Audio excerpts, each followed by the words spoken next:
Hey, what's up, y'all? Y'all know my slogan. I don't know it all, but I know what I've been through.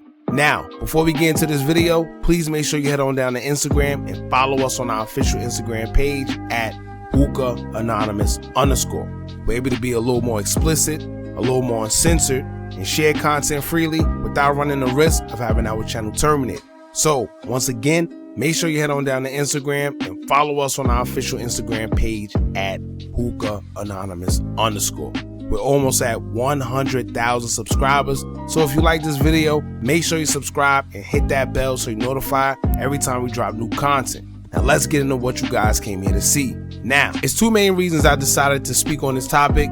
And at first I refrained from doing it because I like Herbo, and I see people are using this situation as fuel to call him broke, saying he's scamming people, saying he's a fraud, the whole 9 yards, right? And I'm not sure if he's a scammer or any of that stuff because I never had any type of person who deals with Herbo to make those type of accusations, and I'm not the type to just follow suit because of something that came out in the media.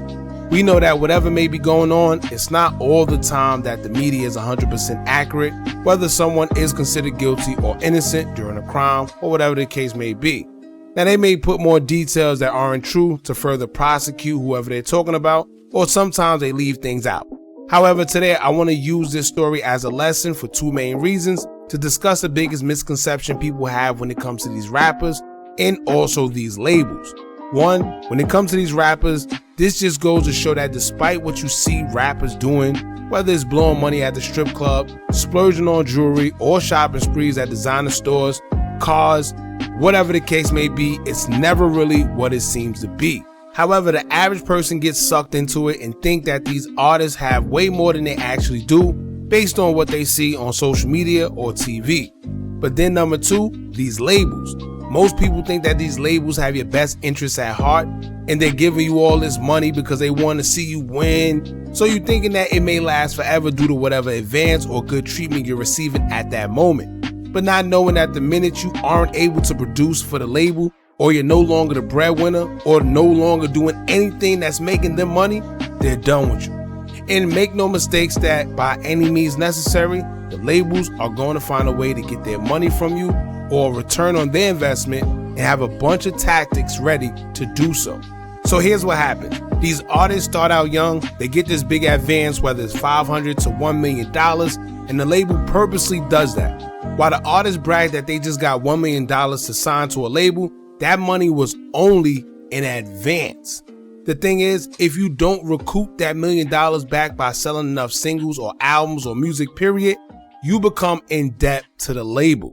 This includes travel fees, that advance, studio fees, all type of fees where you assume everything was done just out the kindness of the heart of the label. But that was never the case. So the first thing you see all over social media these days after news broke out that Herbo was allegedly in the hole with his label was people starting to repost and talk about old Ari rants, which is his baby mother, where she would call Herbo broke and say that he's just faking it after she would allege that he also cheated on her as well. However, let's get into the recent claims of Herbo owing millions to his label and how he would countersue, stating that his ex-manager and label actually owes him $40 million due to financial manipulation and being taken advantage of while he was at a young age. Now, as y'all know, Herbo has already been going through legal trouble, as earlier this year Herbo pled guilty to 1 count of conspiracy to commit wire fraud and 1 count of making a false statement to federal officers. The charges came about in 2020 when Herbo and some of his affiliates would fly private jets, go on shopping sprees, and stay at 5-star hotels, all funded by other people's hard-earned money through fraud. He racked up a whopping $1.5 million tab, and although Herb faced 20+ years, he's expected to only be given about a 3-year sentence when he appears in court for sentencing on November 7th. He also had to pay back $140,000 in restitution fees back in July to his victims. Now, one may ask, how or why will Herbo's name be wrapped up in anything involving fraud when he clearly looks like he's living every time we see him out in public or social media? Not only that, but he's a rapper, and according to social media, they live a lavish life. But judging from a recent dispute with his former manager and label, that don't seem to be the case. In fact, Herbo claims that he was getting taken advantage of, and if this is in fact true, Who knows?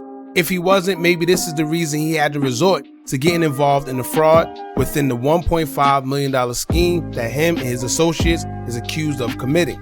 G Herbo's longtime manager, Joseph Bowden, aka JB, alleges that Herb is in debt to his label, Machine Entertainment, owing him $8.4 million from services rendered throughout their professional relationship. On the other end, Herb states that he was being taken advantage of due to a show of good faith in Bowden, who he says he trusted with everything, including money and certain assets in his life at one point in time. G Herbo would take to social media to speak on the situation, as he would say, quote, "I've been signed to Machine since I was 16 years old. I was a minor. My parents had to sign me up. We've been family and independently made history." Boom. At 16, first and foremost, I signed my publishing away perpetually for $15,000. But he claimed he ain't know the business, but I was young anyway.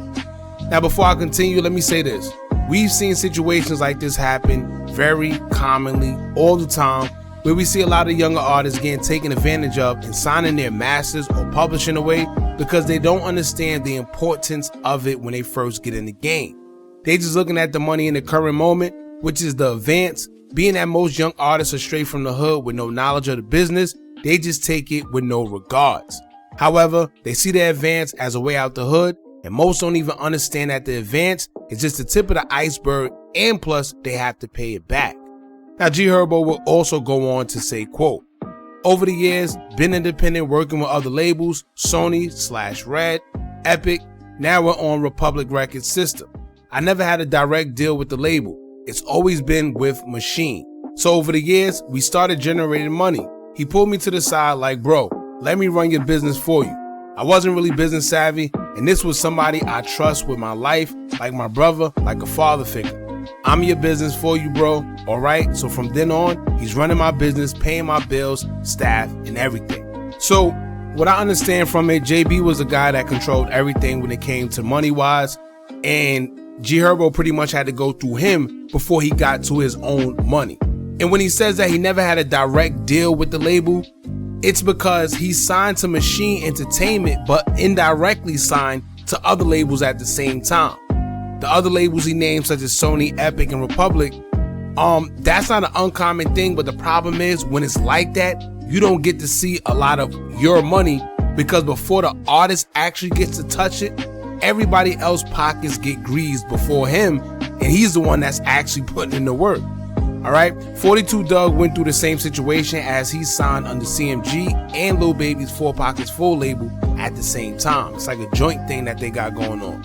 Then you have the infamous example of this, Drake, who had about 4 to 5 different people in his pockets before he would actually see a dime himself.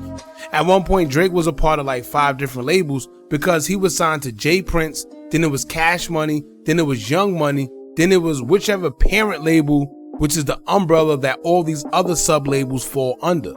So the umbrella company would be like a big Sony or Interscope, and the rest of the labels, that sub-labels, will fall under that. The good part about Drake, though, is that he had so much success musically that although he had a bunch of hands in his pockets, he was still able to eat as well because he sold a lot of records. But if he was signed to these other labels directly, without all these sub-labels and him being on that label, then he would see a lot more money than he's seeing. But Drake is pretty good these days, so I guess he isn't crying. Plus, I think he was released from his deal a whole long time ago, so he's pretty much good.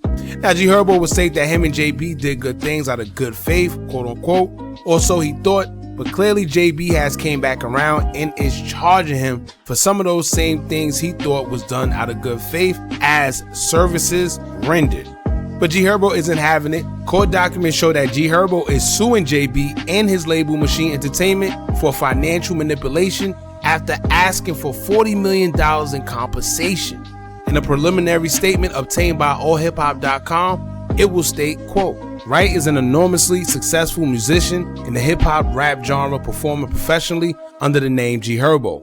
Wright began his musical career in Chicago, Illinois, before he turned the majority age of 18. Bowden is a sophisticated businessman in the music industry who owns and controls Machine. Bowden sometimes uses the professional name JB Beginning with Wright was a minor, defendants took advantage of Wright's lack of knowledge regarding the music business to deprive him of millions of dollars of income, as well as his enormously valuable intellectual property and other rights. Specifically, Bowden's company Machine entered into unfair and one-sided deals with Wright to obtain his copyrights and other valuable rights. At the same time, Bowden served as Wright's business manager. A business manager is a fiduciary who is responsible for protecting his or her client's financial interests. Bowden ensured that Wright will have no access to the millions of dollars that Wright had rightfully earned, and instead that Wright would be dependent upon Bowden to make even basic purchases for him. Through this scheme, Bowden planned to keep Wright forever indebted to defendants, and that's where it stopped. Now, G Herbo is claiming that he was tricked into unfair one-sided deals as a minor, which landed him to be in debt ever since, as he was coerced into doing them. G Herbo's lawyer will also state that due to JB controlling Herb's money, JB was the actual one spending the money, as Herbo would be forced to ask JB to make purchases on his behalf.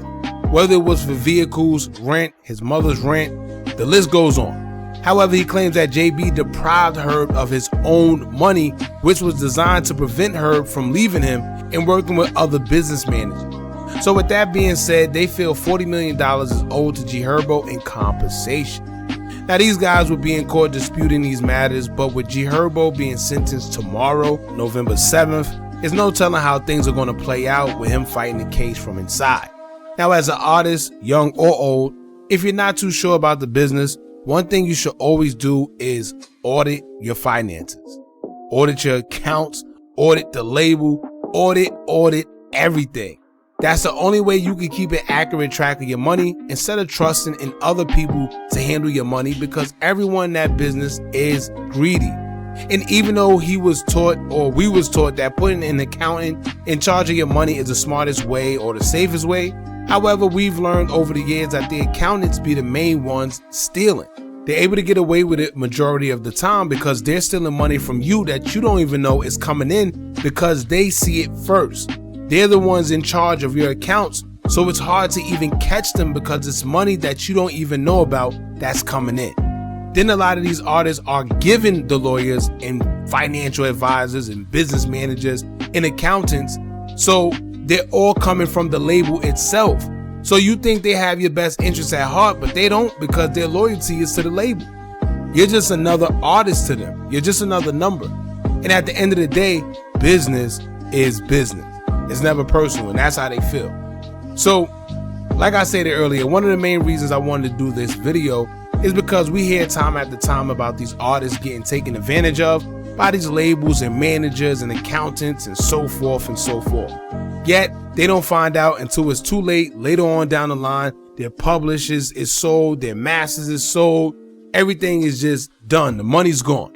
So yeah, we may see them with the jewelry, the cars, the clothes, the girls, but all of that stuff just look good. Behind closed doors, behind the scenes, a lot of these artists be struggling. No real assets because they can't afford it. The only people fooled are the fans until it come out years later how much they really making, and people are like, wow. Y'all remember when Meek said he only made $11 million within 11 years, which will total out to $1 million for each year. Now to y'all, that sounds like a lot. When you hear 11 million, you automatically think it's a lot. Oh, that's $11 million. Until you really think about it and you properly break it down. That's just 1 million a year, like I said. Now let's see, 1 million. You get a house for about 200 to 300K. You get you a foreign brand new car, which will run you about 150, 200K. Then they get the jewelry, which these days they're spending 100, sometimes $150,000 on chains and watches alone. Then that's already about 600K. Not to mention expenses, bills, everyday living, looking out for people. It's a lot. So these artists aren't getting what they supposed to be getting, and by the time they realize it, these labels are going back to them contracts saying, nope. Remember when you signed this? Well, you gave up your publishing, you gave up your masters, you even told us we could take your mother if we need her. And I'm playing, but these guys don't be reading them contracts, so you never know what's in it. That's the whole point of me saying what I said. So that seems to be the case here. Not as far as a contract, but he was taken advantage of as a kid. That's what G Herbo is alleging. And I'm not gonna lie, somebody that's your business manager and your label owner and your regular manager, something don't sound right. You know, that has to be like a conflict of interest. It's like he's controlling all the money. You know, he literally sees all the money. He knows all the money. They're signing these label deals. He's G Herbo is getting secondhand money from work that he's putting in himself. It's not fair. And if he was signed at the tender age of 16, I'm pretty sure he didn't have no knowledge of the business. He didn't have no friends that had knowledge of the business. His parents didn't have knowledge of the business. And they said that JB was already known within the game. So I'm sure JB knew what he was doing, like they all do. JB isn't the only one, and he's not going to be the last one if he is, in fact, you know, guilty of doing what G Herbo said he did. But it's a lot of these guys within that entertainment industry that takes advantage of child stars, you know, as they're younger. I know Bow Wow done had claims of JD stealing money from him. The list go on. I can't sit here and name them all, but it's a lot of them. All right, so y'all let me know what y'all think about it, man. I'm gonna tell y'all right now, as artists coming up, you know, be more smarter when you're dealing with these labels. Either that or stay independent and save yourself the headache. You can do it yourself. All right, don't forget to like, comment, share, and subscribe. Hit that bell so you're notified every time we drop new content. And remember, as long as you keep on watching, I'm gonna keep on dropping. And I'm out.